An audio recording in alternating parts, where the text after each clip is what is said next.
उजाला live खबरों का उजाला। Channel को लाइक और सब्सक्राइब करें और हमारी सारी महत्वपूर्ण खबरों को अपने मोबाइल पर पाएं।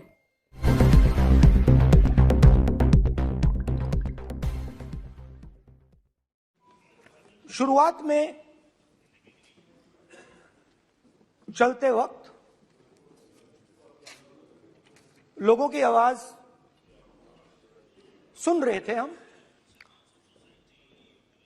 मगर हमारे दिल में यह भी था कि हम भी अपनी बात रखें। कोई हमारे पास आता था, कहता था कि मैं बेरोजगार हूं,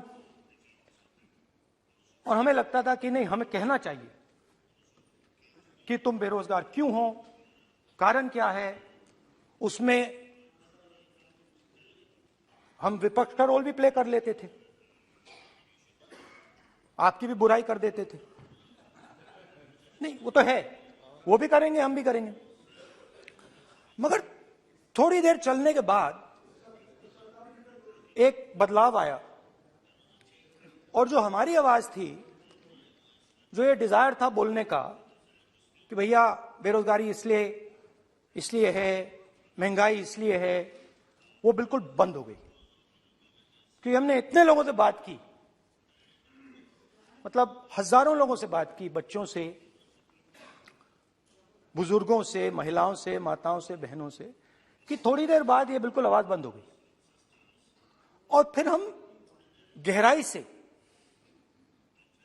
और मैं खुल के कह सकता हूं, मैंने तो अपनी जिंदगी में इस प्रकार से कभी पहले सुना ही नहीं था। क्योंकि हम सब में थोड़ा सा अहंकार होता है कि हम ही बता दें, अपनी बात रखते।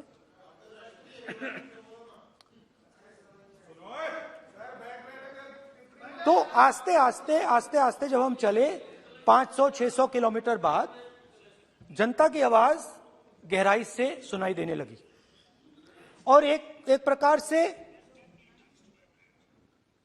यात्रा, इंडिविजुअल्स नहीं, यात्रा हमसे बोलने लगी।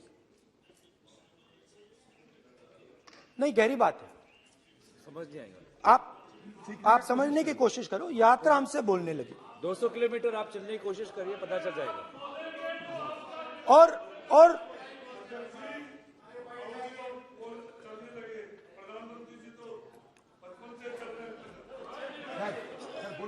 वो चाय बेचने इसलिए जाते थे। तो यात्रा बोलने लगी। कोई आता था, कहता था, युवक आता था, कहता था मैं बेरोजगार हूं।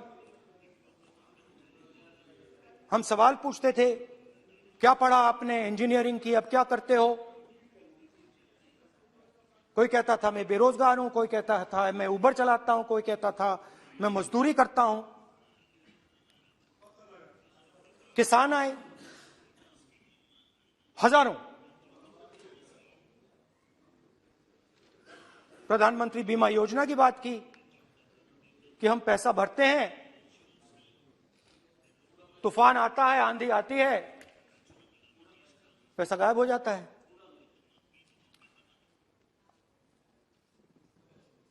किसानों ने यह भी कहा कि हमारी जमीन छीन ली जाती है, हमें सही रेट नहीं मिलता। जमीन अधिग्रहण बिल जो था वो लागू नहीं होता। आदिवासियों ने कहा, वनवासियों ने नहीं, आदिवासियों ने, कि जो ट्राइबल बिल में हमें दिया जाता था वो आज छीना जा रहा है।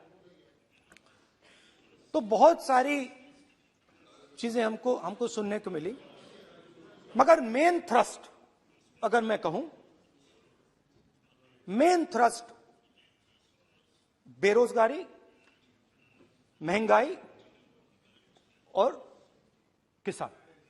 उसमें एमएसपी थी, उसमें बीज की समस्या थी, किसान बिल की समस्या थी। अच्छा, अग्निवीर की भी बात की लोगों ने। आपने अभी बोला कि अग्निवीर देश को फायदा पहुंचाएगा।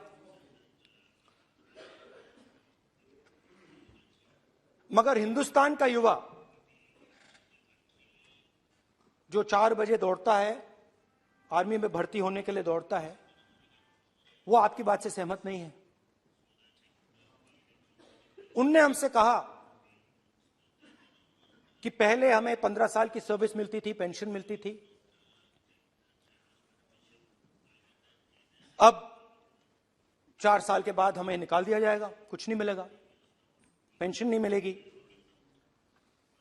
सीनियर ऑफिसर्स ने कहा कि हमें तो लगता है कि ये जो अग्निवीर योजना है ये आर्मी के अंदर से नहीं आई, ये कहीं और से आई है, ये आरएसएस से आई है, होम मिनिस्ट्री से आई है। ये सीनियर आर्मी के लोगों ने कहा है, मैं नहीं कह रहा हूं, कि हमें लगता है कि ये आर्मी के ऊपर ये योजना थोपी गई है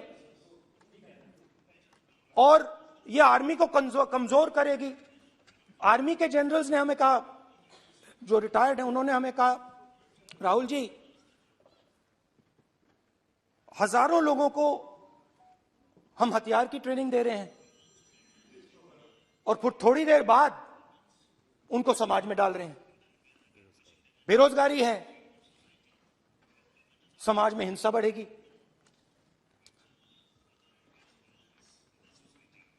तो उनके मन में था कि ये जो अग्निवीर योजना जो है, ये आर्मी के अंदर से नहीं आई है। और मुझे नाम भी बताया कि अजीत डोवल जी ने ये योजना आर्मी पे थोपी है। क्यों नहीं ले सकते? क्यों नहीं ले सकते? बिल्कुल ले सकते हैं, पार्लियामेंट में थोड़ी है वो। क्यों नहीं ले सकते? क्या बात कर रहे हैं? सर, ये तर्क है, बाद में अडानी के लिए भी यही बोलने वाले हैं, फिर ये तर्क है इनका।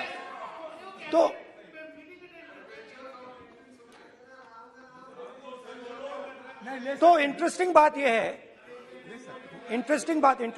यह है कि मैंने फिर प्रेसिडेंट्स एड्रेस पढ़ा। देश के सब युवा अग्निवीर अग्निवीर अग्निवीर अग्निवीर बोल रहे हैं, कह रहे हैं कि ये आर्मी के ऊपर थोपा गया है, हमें नहीं चाहिए। आर्मी के लोग कह रहे हैं हमें नहीं चाहिए। जैसे मैंने कहा, आर्मी को लगता है कि होम मिनिस्ट्री ने इनके ऊपर थोपा है, आरएसएस ने ये उनके ऊपर थोपा है। तो ये आवाजें आ रही हैं। अब मैंने आपका बैठिए,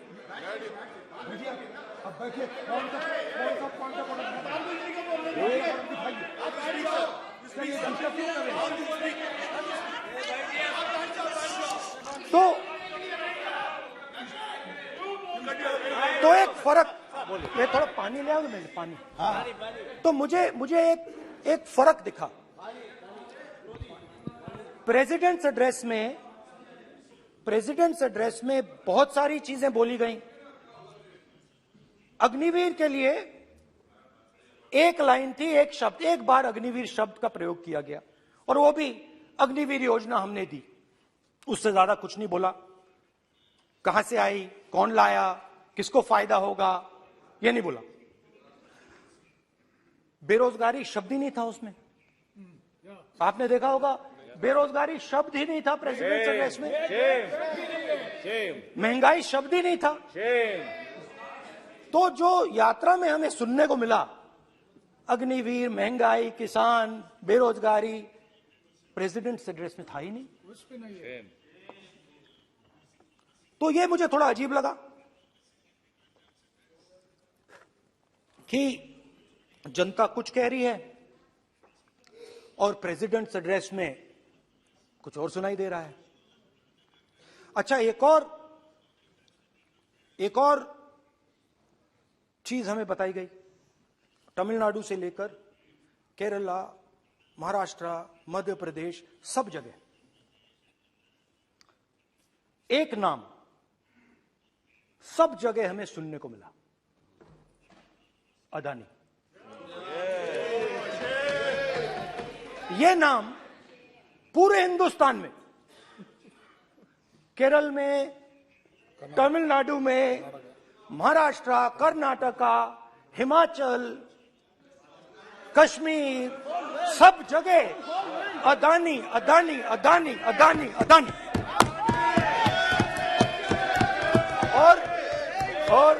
और ये नाम नहीं, और इस नाम के बारे में जब लोग बोलते थे मुझसे तो 2-3 सवाल पूछते थे।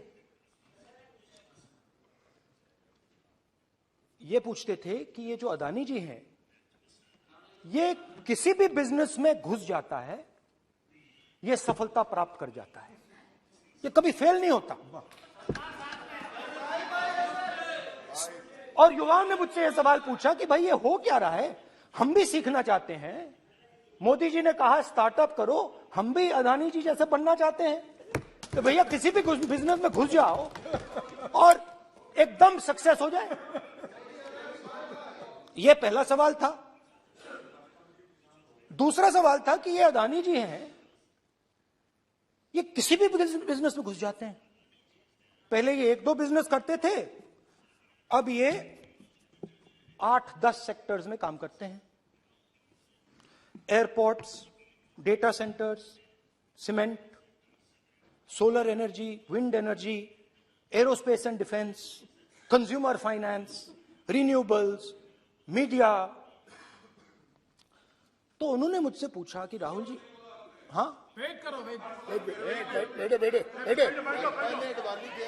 हाँ, धन्यवाद। पोर्ट्स की बात भी थी।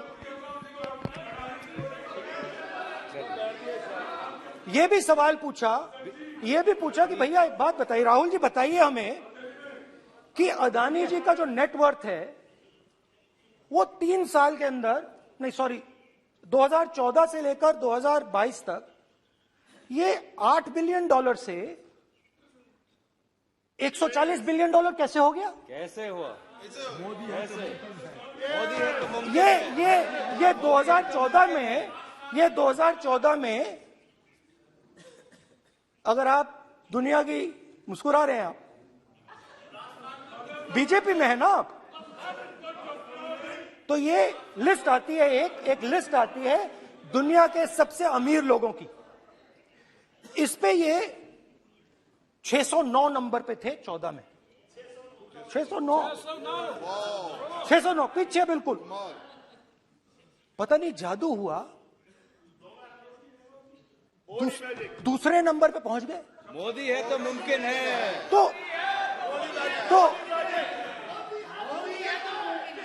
तो मुझसे पूछा यार, बहुत सारे लोगों ने पूछा कि भैया राहुल जी बताइए, हिमाचल में सेब की बात होती है अदानी जी, कश्मीर में सेब की बात होती है अदानी जी, पोर्ट्स की बात होती है अदानी जी, एयरपोर्ट्स की बात होती है अदानी जी, इंफ्रास्ट्रक्चर। अच्छा, हम सड़क पे चल रहे हैं, मैं पूछूं किसने बनाई? अदानी जी। तो लोगों ने यह भी पूछा कि राहुल जी ये जो अदानी जी जो हैं, इनकी सफलता कैसे हुई, ये इतने बिजनेसेस में कैसे घुस गए, इतनी सफलता कैसे प्राप्त हुई, और सबसे जरूरी सवाल, इनका हिंदुस्तान के प्रधानमंत्री के साथ क्या रिश्ता है और कैसा रिश्ता है।